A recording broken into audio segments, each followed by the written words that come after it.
বাবার বাড়ির মতো স্বামীর বাড়ির ভাত অতটাও সস্তা নয়। বাবা খাওয়াবে, পড়াবে, কিন্তু খোঁটা দেবে না।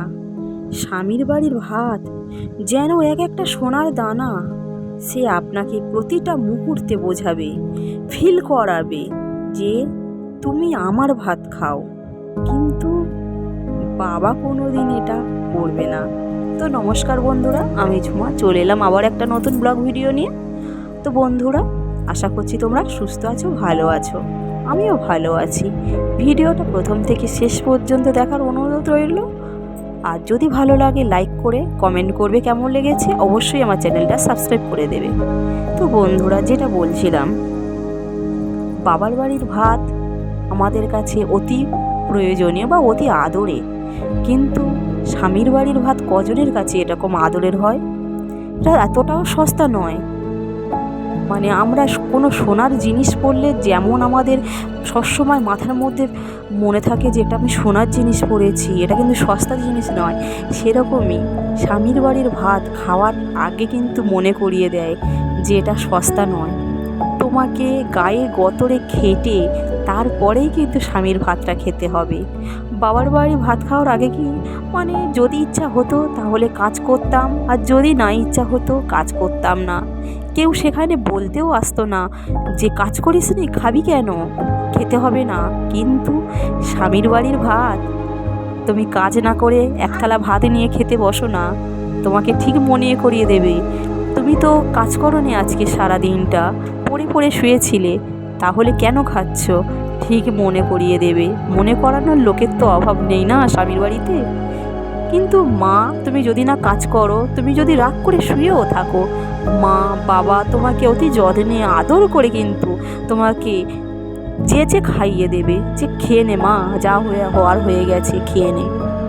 এটাই হচ্ছে বাবার বাড়ি আর শ্বশুর বাড়ির তফাৎ।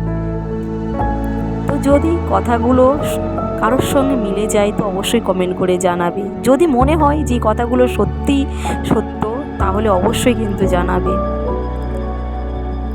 শ্বশুর বাড়িতে কোনো দিন যদি তুমি অসুস্থতার বাহানা করে শুয়ে থাকো, অসুস্থ বাহানা করতে হবে না, যদি অসুস্থ হয়ে শুয়ে থাকো, তারা কি বলবে জানো? যত সব নাটক, একদিন ঠিক আছে, দুদিন করো না, ওরাই অসহ্য হয়ে যাবে। তোমার ভাগের কাজ তোমার ঠিক ফেলে রেখে দেবে। এটা যে তোমার ভাগের কাজ, কে করবে ওইটা? এটাই বাস্তব, এটাই মেয়েদের জীবন। তো বন্ধুরা, আজকেরও আমি ভোরের বেলা উঠে পড়েছিলাম। উঠে পড়ে একটু আমার প্রতিদিনের অভ্যাস ছাদের উপরে গিয়ে ঘুমটাকে ভাঙিয়ে নেওয়া, কারণ এত ভোরের বেলা ওঠা সত্যি আমার অভ্যাস ছিল না কোনো দিনই, আর হয়তো কোনো মেয়েরই থাকে না, কিন্তু পরিস্থিতির চাপে পড়ে সবাইকেই উঠতে হয়। আর উঠে পড়েছিলাম, একটু ছাদে গিয়ে পায়চারি করে তারপরে বাকি কাজগুলো করে নিয়েছিলাম, নিয়ে চলে গেলাম স্নান করে তারপরে চলে গেছিলাম ঠাকুর ঘরে। ঠাকুর ঘরের সেবা দেওয়াটা আমার নিত্যদিনেরই অভ্যাস।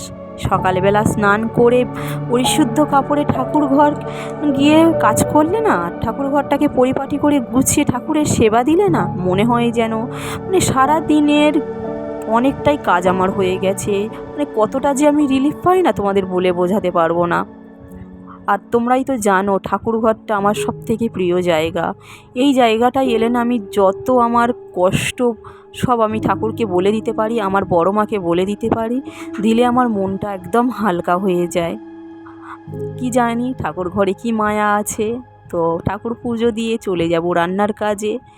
রান্না তো করতেই হবে, কর্তামশাই খেয়ে যাবে, আর পেখম রানীও ঘুমোচ্ছে এখন। আমি রান্না করে কর্তামশাইকে খেতে দিয়ে তারপর পেখম রানীকে তুলব, তুলে ওকে খাওয়ানো আছে, স্নান, ওকে মুখ ধুইয়ে খাইয়ে তারপর ওকে পড়তে বসাবো।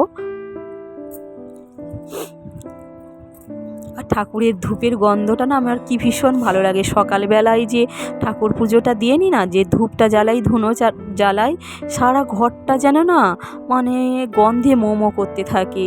মানে একটা যেন কত পজিটিভ এনার্জি ফিলিংস হয়।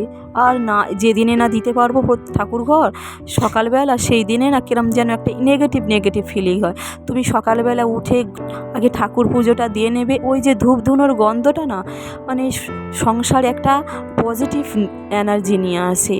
এটা এটা সব সংসারে হয়ে থাকে, তুমি দেখবে একটা পজিটিভ পাওয়ার পাওয়া যায়, আর সারাদিনও কাজ করতে ভীষণ ভালো লাগে। এবারে আমি চলে যাব কর্তামশাইয়ের খাবারটা গুছিয়ে দিতে, ওর খাবারটা বেড়ে দিয়ে খাবার গুছিয়েও দেবো।